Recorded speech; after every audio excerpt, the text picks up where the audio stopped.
But going by what they said, నాకు గుండెలో రేలు పెరుగుతున్నాయినో యాంటిసిపేషన్తో. Morning నుంచి నిన్నటి రాత్రి దాకా ప్రతి ఒక్కరికి ధైర్యం చెప్తున్నాను. I was like, we're going to win the race, we're going to win the race. కానీ ఫ్రాంక్గా చెప్పాలంటే, నేను ఇప్పుడు మీ ముందు కూర్చున్నప్పటికీను ఒక 100 మీటర్స్ స్ప్రింట్ చేస్తే ఎలా ఉందో అలా ఉంది నా హార్ట్ బీట్. ఓకే, సో నాకు ఇప్పుడు కార్ ఎక్కి వచ్చేటప్పుడు నాకు తెలిసింది, కర్ణాటకలో ఇండియాలో ఫస్ట్ షో కర్ణాటకలో పడుతుంది రాత్రి 2 గంటలకని. నాకు రాక్లైన్ వెంకటేష్ గారు, ఆయనకి I'm very very thankful. Rockline Venkatesh గారికిను, అలాగే ఆశీర్వాద్ ఫిల్మ్స్ కేరళలో. ఎందుకంటే దాదాపు 300 స్క్రీన్స్లో రిలీజ్ చేస్తున్నారు కేరళలో. మోహన్ లాల్ గారి స్ట్రైట్ హీరో ఫిల్మ్ ఎలాగో అక్కడ రిలీజ్, అంత పెద్ద రిలీజ్ వచ్చేది కూడా only because of Mohan Lal గారు. I'll be honest with you. And కర్ణాటకలో one of the biggest releases so far. And I have to thank Rockline Venkatesh గారు. నేను ఇప్పుడే వచ్చేటప్పుడు అడిగా, 2 గంటలకు షో వేస్తున్నారు, జనాలు వస్తారా 2 o'clock షోకి, మరీ early in the morning later in the morning? నీకెందుకు విష్ణు, నేను సినిమా చూశాను, టికెట్లు అడిగే వాళ్ళు చాలామంది ఉన్నారు, 2 o'clock స్టార్ట్ చేస్తున్నాం, నెక్స్ట్ షో 4:30కి స్టార్ట్ చేస్తున్నాం ఏమన్నా. ఇప్పుడు రాత్రి నిద్ర పట్టదు. విష్ణు గారు, ఇక్కడ సినిమా సక్సెస్ అవ్వాలని ఇంతకుముందే మీ బ్రదరు మనోజ్ గారు, let's talk about the movie. Vishnu గారు ఇక్కడ అంటే యాక్చువల్గా ఓటీటీ డీల్ అనేది మీ సినిమాకి వచ్చింది. బట్ మీరు గీల్స్ అన్ని పక్కన పెట్టి ఈ సినిమాని గ్రాండ్ రిలీజ్ చేయాలని చెప్పేసి మీరు ప్లాన్ చేసినట్టుగా తెలుస్తుంది.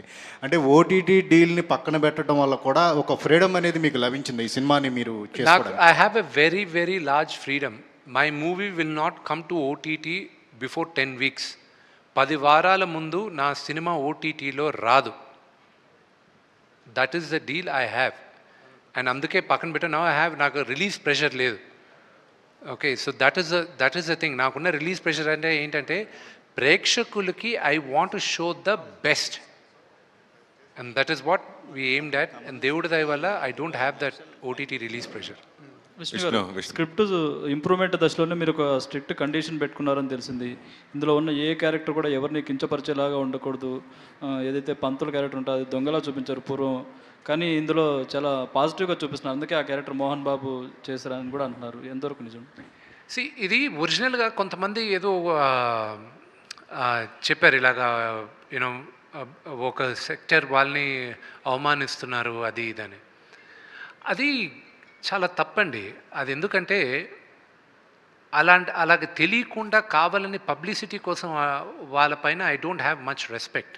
నేను అందరికీ రెస్పెక్ట్ ఇస్తా, కానీ వాళ్ళ స్వలాభం కోసం ఒక కమ్యూనిటీని రెచ్చగొట్టాలనుకుంటారు చూడండి. They are not clear people, they are not good people. My director is a Brahman.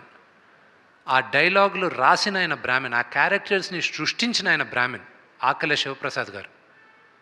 So వాళ్ళని అడగాలి ఆ క్వశ్చన్. రెండోది, మా నాన్నగారు, మీరు అదే కానీ నేను అదే భక్త కన్నప్ప ఈరోజు చేస్తే, ఆల్రెడీ వచ్చింది చేస్తే తప్పులేదుగా.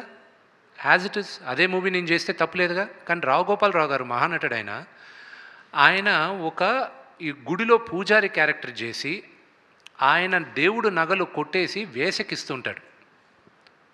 నేను నేను ఆ క్యారెక్టర్ రాసుకున్నానన్నా, అది మీరు చెయ్యాలంటే ఇది రావు గోపాలరావు గారి క్యారెక్టర్, ఆ క్యారెక్టర్ నేను చేయను అన్న.